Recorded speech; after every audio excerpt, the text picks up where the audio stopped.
Shalom, amados. Hoje, dia 13 de junho, eu fui levada em uma visão quando eu dormia e confesso que era uma visão tão nítida que parecia algo real. Nos dias 12, dia 11 e 12 de junho, este final de semana, nós celebramos em nossa comunidade a festa de Shavuot, conhecida como Pentecostes. Foram dias assim de muita alegria, unção, do derramamento do Espírito de Adonai. O Senhor nos abençoou com sua presença.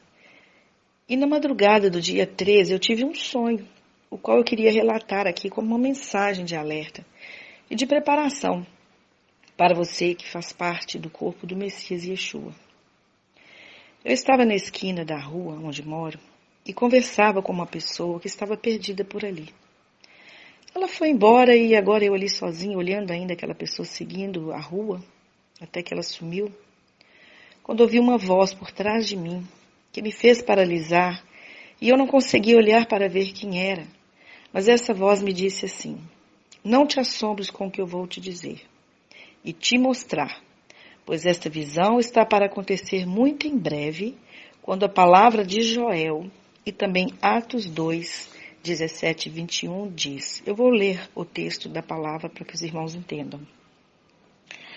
Adonai diz: nos últimos dias derramarei do meu espírito sobre todas as pessoas.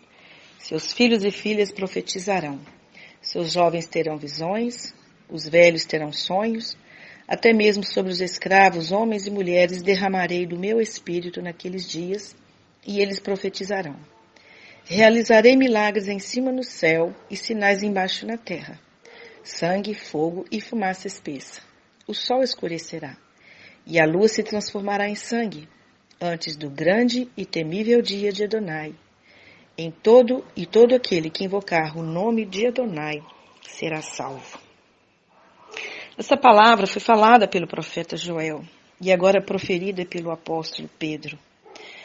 Foi um momento após a descida do Espírito Santo e eles tiveram ali momentos de experiência quando Pedro ele começou a profetizar e ele relatou essa passagem de Joel. Mas o Senhor continuou ainda me dizendo: essa profecia vem sendo cumprida a cada dia, mas falta o último sinal, que é esse do versículo 20 que diz: o sol escurecerá e a lua se transformará em sangue. Nós sabemos que nós estivemos no ano passado, que foi um dos eventos que aconteceu sobre a lua sangrenta e que marca essa parte da profecia. Mas aqui diz que o sol escureceria. E o Senhor continuou me dizendo: virá por este tempo uma escuridão que vai encobrir a terra. E é interessante que na medida que ele falava, eu comecei a ver que o sol e a lua se escondiam. E o tempo começou a se tornar numa negritude tão forte que não dava para ver mais nada. Em meio àquela treva, e eu me vi ali correndo para dentro da minha casa, eu estava próximo à minha casa, e eu comecei a gritar por meus filhos que vieram e se juntaram a mim. Mas eu ouvia de dentro da minha casa as pessoas no meio da rua correndo e gritando de um lado para o outro, desesperadas, porque estava tão escuro que as pessoas se debatiam umas nas outras, procurando achar uma saída. E eu ouvia barulhos muito fortes, como que de carros que batiam. E de repente pessoas gritavam muito, como se elas estivessem morrendo. E eu podia ver que lá fora havia aquelas pessoas que começaram a se levantar, porque no momento do desespero sempre surge aqueles que são maus, né? E eu via que pessoas estavam morrendo ali fora, porque os carros batiam e as pessoas estavam sendo ali assassinadas, e foi aquela gritaria. E o Senhor então me disse ainda, para que eu e minha família ficassem quietos ali dentro de casa e juntos, porque durante 3 dias a terra iria estar coberta por essa negritude. E Adonai então começou a me orientar o que eu deveria fazer. Ele disse: você tem uma vela e uma caixa de fósforo na gaveta da cozinha. É interessante que hoje pela manhã eu fui até a cozinha, abri a gaveta e lá estava uma vela e a caixa de fósforo. E ele continuou: Você vai acendê-la somente na hora que vocês forem comer, pois todos devem permanecer parados e só sair do lugar quando precisar ir ao banheiro. Mesmo assim, para ir ao banheiro, teriam que ir agachados no chão para não bater nas coisas, porque era uma escuridão muito forte. E na medida que ele falava, eu via tudo isso acontecendo. Pessoas sendo mortas lá fora, casas sendo saqueadas, pois os ímpios se aproveitavam daquela situação e entravam nas casas, matavam as pessoas para roubar coisas e comidas. Como não havia energia, não podia ver as pessoas. Os supermercados estavam sendo arrombados e como as pessoas não podiam sair de suas casas, muitas delas estavam passando fome por não ter abastecimento em sua casa. E o Senhor me disse, filha, você deve preparar a sua casa para esse momento. Você deve guardar na sua casa mantimentos como uma previsão e uma provisão para esse tempo da dificuldade. E creio e vejo, irmãos, que nesse momento que eu tive esse sonho, eu podia ver que era um tempo assim, de muita angústia e desespero. Mas de repente eu despertei daquela visão. Mas mesmo despertando daquela visão, eu ainda estava sonhando, quando ouvi a voz que me disse, eu estou te mostrando isso, minha filha, para que você fale com as pessoas, com as famílias e líderes religiosos, que eu estou trazendo juízo sobre a terra, porque os homens têm me trocado pelos prazeres deste mundo. Por isso vou tirar deles tudo aquilo que os atrai pelos olhos. Eu os farei ficar cegos. Ou seja, a treva que virá será tão grande que seus olhos não poderão mais ver o que os atrai. E essa será a última oportunidade para que se arrependam e sejam salvos. Pela manhã ainda em oração pedi a Adonai que me confirmasse essa palavra. E em Jeremias 39, o Senhor me mostrou o que ele estava falando e confirmando.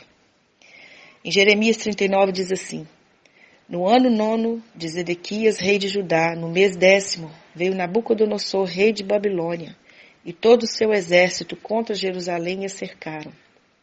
No ano 10º de Zedequias, no 4º mês, aos 9 do mês, se fez a brecha na cidade. E entraram todos os príncipes do rei de Babilônia, e pararam na porta do meio, os quais eram Nergal-Sarezer, Zangar-Nebo, Sasequim, Rabe-Saris, Nergal-Sarezer, Rabe-Maguê, e todos os outros príncipes do rei da Babilônia. E sucedeu que, vendo-os Zedequias, rei de Judá, e todos os homens de guerra, fugiram então e saíram de noite da cidade pelo caminho do jardim do rei, pela porta dentre os 2 muros, e saiu pelo caminho da campina. Mas o exército dos caldeus os perseguiu, e alcançaram a Zedequias nas campinas de Jericó, e o prenderam, e o fizeram ir a Nabucodonosor, rei de Babilônia, a Ribla, na terra de Ramate, e ali o sentenciou. E o rei de Babilônia matou os filhos de Zedequias em Ribla, à sua vista. Também matou o rei de Babilônia a todos os nobres de Judá. E arrancou os olhos a Zedequias e os atou com 2 cadeias de bronze para levá-lo à Babilônia. E os caldeus queimaram a fogo a casa do rei e as casas do povo e derribaram os muros de Jerusalém. E o resto do povo que ficara na cidade, e os rebeldes que tinham passado para ele, e o resto do povo que ficou, levou Nebuzaradã, capitão da guarda, para a Babilônia. Mas os pobres de entre o povo que não tinham nada, deixou Nebuzaradã, capitão da guarda, na terra de Judá, e deu-lhes vinhas e campos naquele dia. Mas Nabucodonosor, rei de Babilônia, havia ordenado acerca de Jeremias, a Nebuzaradã, capitão dos guardas, dizendo, toma-o, e põe sobre ele os teus olhos, e não lhe faças nenhum mal.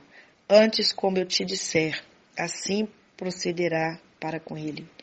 Deste modo, Nebuzaradã, capitão da guarda, mandou, e Nebuzasban, Rabe-Zaris, Nergal-Sarezer, Rabe-Maguê, e todos os príncipes do rei da Babilônia mandaram retirar Jeremias do ato da guarda, e o entregaram a Gedalias, filho de Aicão, filho de Safã, para que o levasse à sua casa, e ele ficou entre o povo. Ora, tinha vindo a Jeremias a palavra do Senhor, estando ele ainda encerrado no átrio da guarda, dizendo: Vai e fala a Ed-Bed-Meleque, o etíope, dizendo: Assim diz o Senhor dos Exércitos, Deus de Israel: Eis que eu trarei as minhas palavras sobre esta cidade, para mal e não para bem. E se cumprirão dias diante de ti naquele dia. A ti, porém, eu livrarei naquele dia, diz o Senhor, e não serás entregue na mão dos homens perante cuja face tu temes. Porque certamente te salvarei, e não cairás a espada, mas a tua alma terás por despojo, porquanto confiaste em mim, diz o Senhor.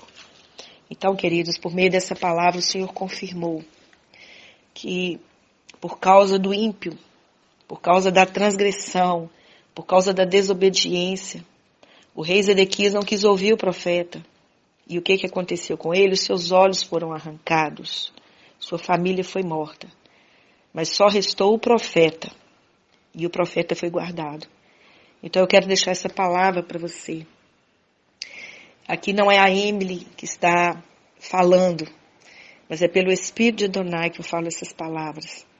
Que nós possamos ouvir e atentar para aquilo que o Senhor tem mostrado, não somente a mim, mas a outras pessoas, para que nós possamos nos preparar para esse tempo do fim. E a ordem do Senhor é esta, que nós possamos guardar o nosso coração, que possamos encher o celeiro da nossa vida de mantimento, que é a palavra de Deus, que possamos ter reservas para o tempo da dificuldade, porque as trevas virão sobre a terra. Eu não sei que tipo de treva vai ser essa, mas eu acredito que algo vai vir nesses últimos tempos. Mas o Senhor, Ele pede para que nós, como seu povo, possamos nos resguardar para esse dia, que tenhamos a nossa vela acesa, para que possa iluminar a nossa vida. E essa vela acesa, eu acredito, seria Yeshua HaMashiach, a luz do mundo, aquele que vai nos guardar e nos proteger. E eu creio que Adonai está conosco. Então, querido, que eu e você possamos, nesses dias, colocar nossas vidas no altar do Senhor e nos protegermos contra o pecado, tirando os nossos olhos das coisas que perecem e nos voltando para as coisas que são eternas. Que Adonai nos abençoe e nos capacite a viver em santidade até o tempo do fim. Baruch Hashem, um abraço para todos. Aqui quem fala é a missionária Emily Gomes Assunção Moreira. Um abraço.